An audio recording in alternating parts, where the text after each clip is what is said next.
Good Morning Business. Avec Alexandre Bompard, le patron de la FNAC. Bonjour Alexandre Bompard. Merci beaucoup d'être là. Merci beaucoup de venir nous raconter l'aventure de la FNAC. Très heureux d'être là. Mais oui, mais vous avez été très prudent quand même. Ouh là là, on y va tout doucement, notamment sur la communication. Pourquoi? Parce que dès qu'on parle au nom de la FNAC, ça fait beaucoup de bruit. Non, on a beaucoup communiqué au début parce que on énonçait le plan stratégique FNAC 2015. Donc là, j'ai présenté ce plan. Et après, on a travaillé 18 mois pour le décliner, le mettre en œuvre. La cotation nous a beaucoup occupé, vous imaginez. Cotation en bourse, 8 mois pour coter une société comme ça en bourse.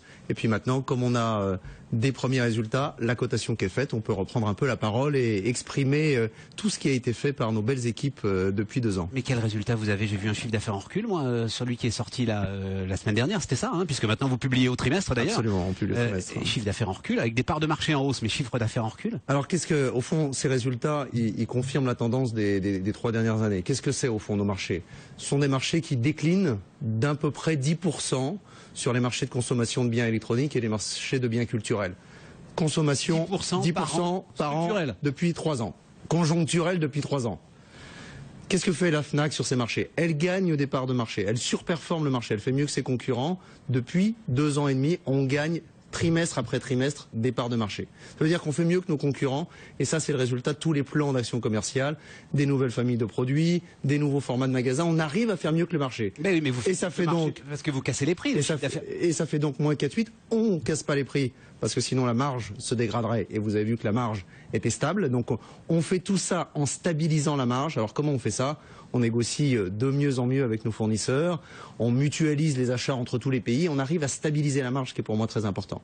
Et puis après, il faut préserver la rentabilité. Donc pour préserver la rentabilité, on réorganise l'entreprise, on rationalise les organisations, on mutualise entre les pays. Et tout ça, ça permet, c'est ce qui s'est passé au premier semestre, de stabiliser la rentabilité. C'est la première fois depuis longtemps qu'on arrivait à stabiliser la rentabilité de la FNAC. C'est terrible, mais on pense au royaume des aveugles, les borgnes sont rois. Et donc vous êtes le borgne roi de ce royaume qui est en train de s'éteindre. On n'est absolument pas borgne. On a des marchés très durs.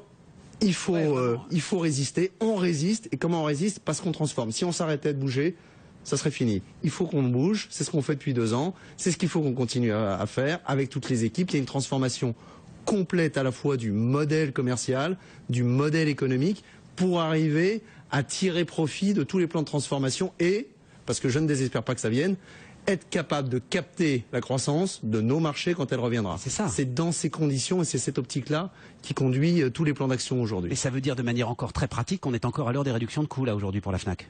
Il y a un plan permanent, continu de réduction de nos charges de structure. Il faut avoir un niveau de charge de structure adapté à des marchés qui sont baissiers. Y compris suppression de postes? Y compris, ça a été le cas par exemple, un exemple récent. Vous avez vu qu'on a annoncé 180 projets de 180 adaptation de postes sur les disquaires. Qu'est-ce qui s'est passé sur le marché du disque?